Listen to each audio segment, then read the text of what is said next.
Cost আর এই joint product আর by প্রোডাক্টের ভিতরে নিয়ম কোনো আলাদা কিছুই না, জাস্ট শুধুমাত্র একটা শখ এখানে কলামটা একটু আলাদা করে বাই প্রোডাক্টটা পাশে রাখতে হয়। এই এছাড়া সব একই কাজ।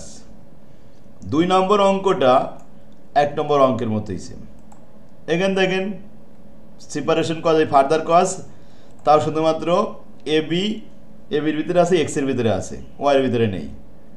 এখানে রেটগুলো কিন্তু একই দেওয়া হয়েছে, জাস্ট শুধুমাত্র পার্থক্য ছিল কোথায়, এর পার্থক্য ছিল এই দেখেন অ্যাডমিনিস্ট্রেটিভ কস্ট 15,680 টাকা, এইটুকু পার্থক্য করে দিয়ে আরেকটা বোর্ড প্রশ্ন দেওয়া হয়েছে, আর সব কিছু প্রায় একই রাখা হয়েছে।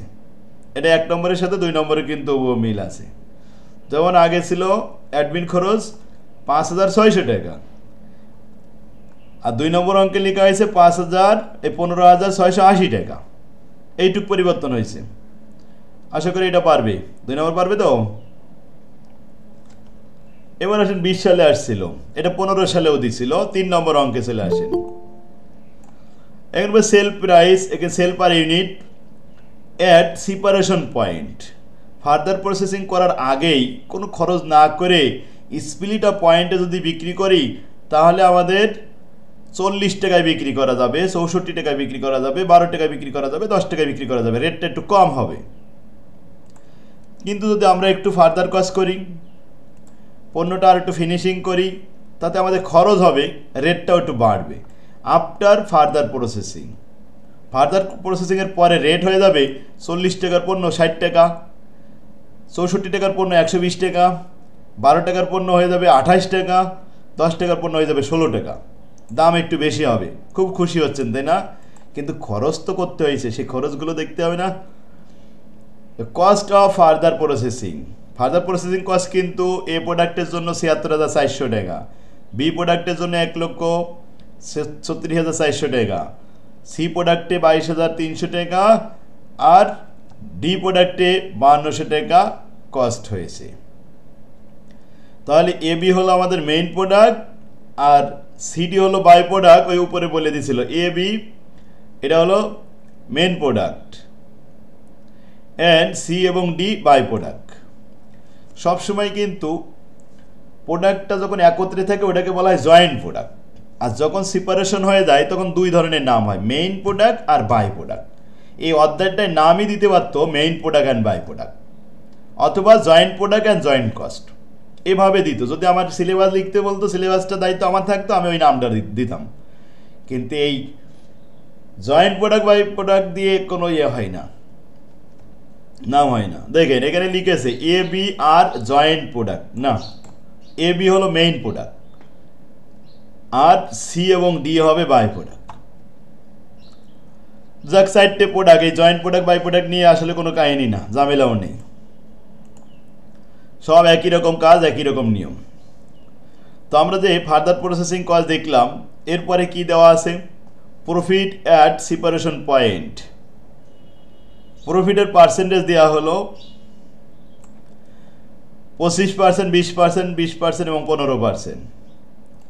During the period 4000 unit of A, 3000 unit of B, 1500 unit of C, 1000 unit of D আর উৎপাদন হয়েছে।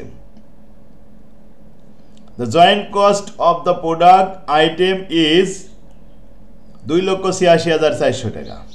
এই হলো আমাদের জয়েন্ট কস্ট। এখন আমরা জয়েন্ট কস্ট এটা মিলাই দিব যে মেলে কিনা। Consider the selling expenses at 5% on sell, বিক্রির উপরে সেলিং এক্সপেন্স দেখাবে 5% করে। Allocate the joint cost and also show which case further processing is profitable.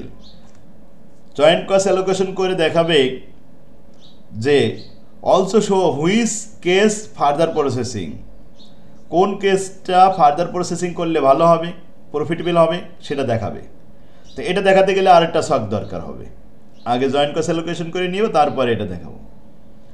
এখন আসেন 1 নম্বর, সেলস রেভিনিউ।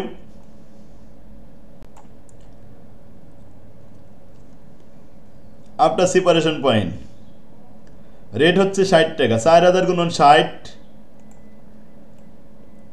3000 গুণন 120, 1500 গুণন 28 টাকা, 1000 গুণন 16 টাকা, টোটাল মিলে হয়েছে সেল। পপুলেশন পয়েন্টটা কেন নেই নাই স্যার?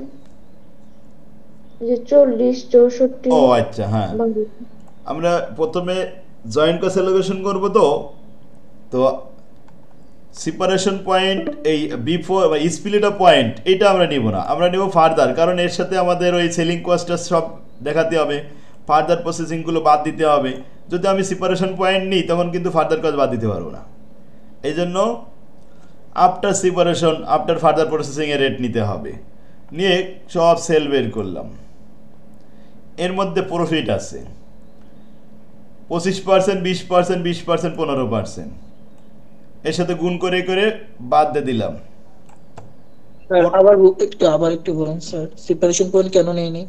সেপারেশন পয়েন্ট নিনি যে আমরা তো জয়েন্ট কস্ট রাখবো ফার্দার প্রসেসিং কস্ট বাদ দেওয়ার পরে, এবং ফার্দার প্রসেসিং সেলিং কস্ট এগুলো তো হবে আফটার ফার্দার প্রসেসিংয়ের রেটের পরে।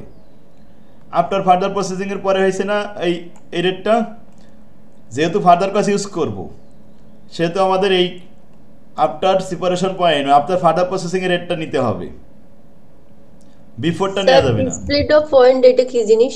স্প্লিট অফ পয়েন্ট মানে যখনই আমাদের সেপারেশন হবে ভেঙে যাবে, তার মানে আছে একবার সেপারেশন পয়েন্ট এমন একটা পয়েন্ট যেখান থেকে জয়েন্ট প্রোডাক্টটা ভেঙে মেইন প্রোডাক্ট এবং বাই প্রোডাক্ট সেপারেশন হয়ে গেল, এরপরে আর কোনো খরচ করা হয়নি, ওই মুহূর্তে হলো স্প্লিট অফ পয়েন্ট। কিন্তু পরক্ষণে আবার ফার্দার প্রসেসিং করা হয়েছে স্পেশালভাবে, এর জন্য ৭৬,৪০০, বির জন্য আলাদা, সির জন্য আলাদা খরচ হয়ে গেছে, এটা কিন্তু আফটার ফার্দার প্রসেসিং হয়ে গেছে।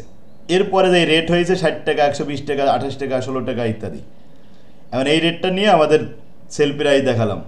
দেখানোর পরে সেলিং কস্ট গ্রোস প্রফিট আছে, ওর মধ্যে 25%, 20%, 20%, 15% বাদ দেওয়ার পরে যেটা থাকবে সেটা হলো কস্ট অফ সেল। সেল থেকে গ্রোস প্রফিট বাদ দিলে কস্ট অফ গুডস সোল্ড পাওয়া যায়। এই কস্ট অফ গুডস সোল্ডের মধ্যে আছে সেলিং খরচ, মার্কেটে বিক্রয় খরচ হয়েছে কত 5% অন সেল, তো এই 2,40,000-এর 5%, সেলের উপরে 5%, সেলিং খরচ বাদ দিয়ে দিলাম, থাকলো আমাদের কস্ট অফ গুডস সোল্ড, বিক্রিত পণ্যের, এটা হয়েছে টোটাল কস্ট অফ সেল। উপরে লেখাটা কি estimated sales after separation point হবে নাকি আফটার প্রসেসিং হবে? উপরে লেখাটা estimated sales value after processing হবে? আফটার স্যার প্রসেসিং, আপনি বলছিলেন সেপারেশন পয়েন্ট হবে। আফটার সেপারেশন না, এটা হলো আফটার প্রসেসিং, মানে ফার্দার প্রসেসিং এর পরে।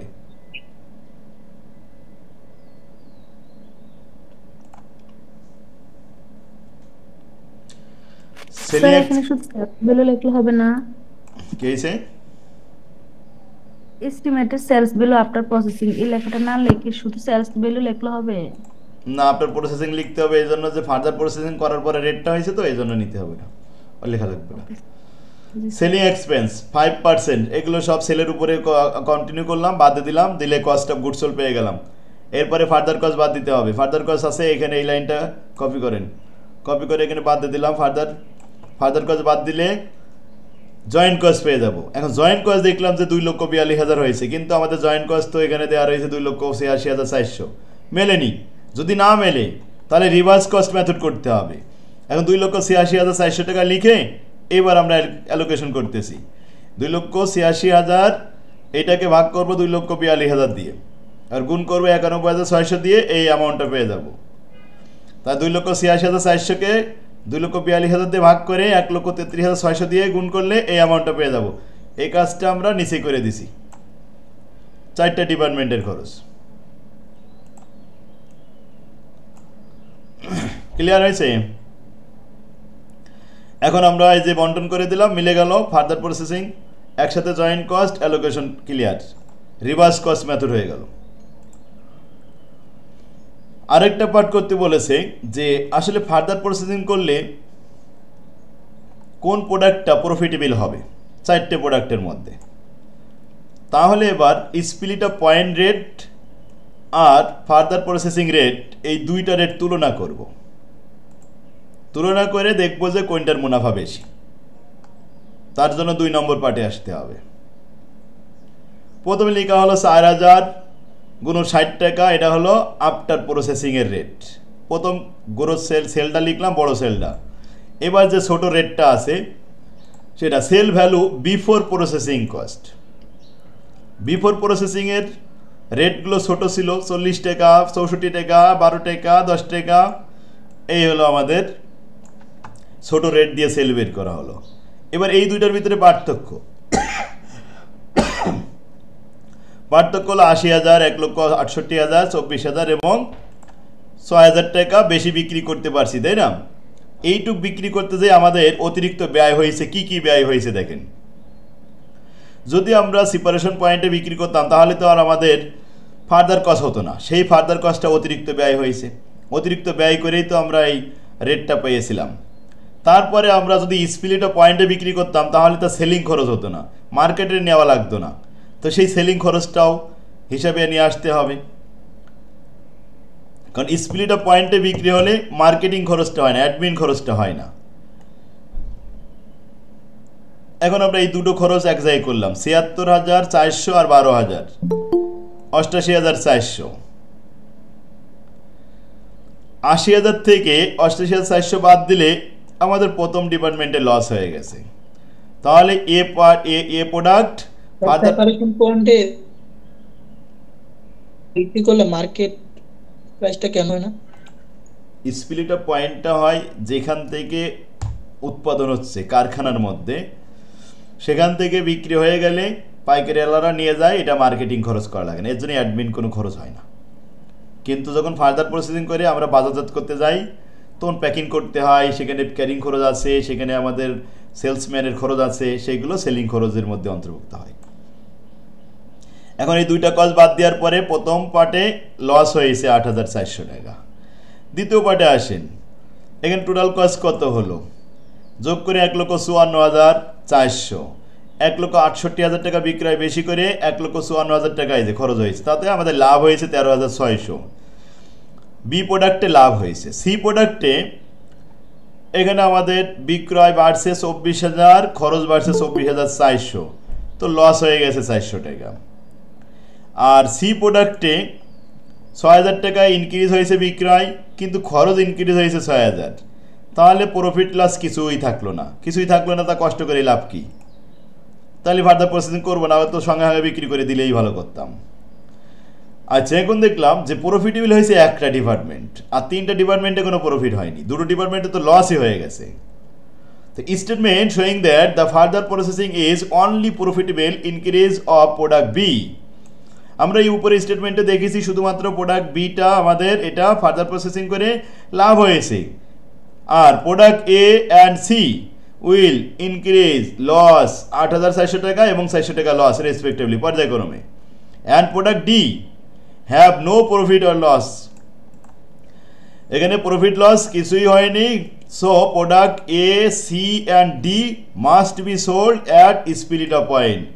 প্রফিট এ, সি এবং এই প্রোডাক্ট এ, সি এবং ডি অবশ্যই সেপারেশন পয়েন্টে বিক্রি করে দেওয়া উচিত, এটা ফার্দার প্রসেসিং করা উচিত না। স্যার শুধু প্রোডাক্ট বি ইজ প্রফিটেবল এটা লিখলে হবে না স্যার? হ্যাঁ, এটুকু লিখলেও হবে, কারণ ওইটাই চাইছে যে which product are profitable further processing এর পরে। 5 নম্বর অঙ্কটা দেখেন 19 সালে আসছিল। এই অঙ্কটা আর ওই যে 1 নম্বর অঙ্কটা করলাম সেম অঙ্ক, নাম টাম সব রেট টেট সব একই আছে। এখন অ্যাডমিনিস্ট্রেটিভ কস্ট একটু দেখাই, এইটাও দেখেন সেই 5,600 টাকাই আছে 1 নম্বর, আর এই 5 নম্বর অঙ্ক সেম 19 সালে আসছিল। এটা main product A B R x Y হলো বাই প্রোডাক্ট। 5টা অঙ্ক ছিল, 5টা অঙ্ক দিয়েছিলাম ইম্পর্টেন্ট, এই 5টায় পারবে না স্যার? এখানে 2 নম্বর ফরম্যাটে এই অঙ্কটাই বেশি আসছে ম্যাক্সিমাম সময়। হ্যাঁ, কে এসে বলেন স্যার 5 নম্বরের রিকোয়ারমেন্ট একে এই যে লেস ফার্দার প্রসেসিং কস্ট এটা ৬২,৮০০ আর অ্যালোকেশন কস্ট জয়েন কস্ট হলো ১,৯৭,৩০০, তাই না? তো লাইন উপর নিচে মনে হচ্ছে এই। ও আচ্ছা আচ্ছা, লাইন একটু উপরে নিচে হয়ে গেছে, কি হবে দাঁড়ান এইখান থেকে, তাই তো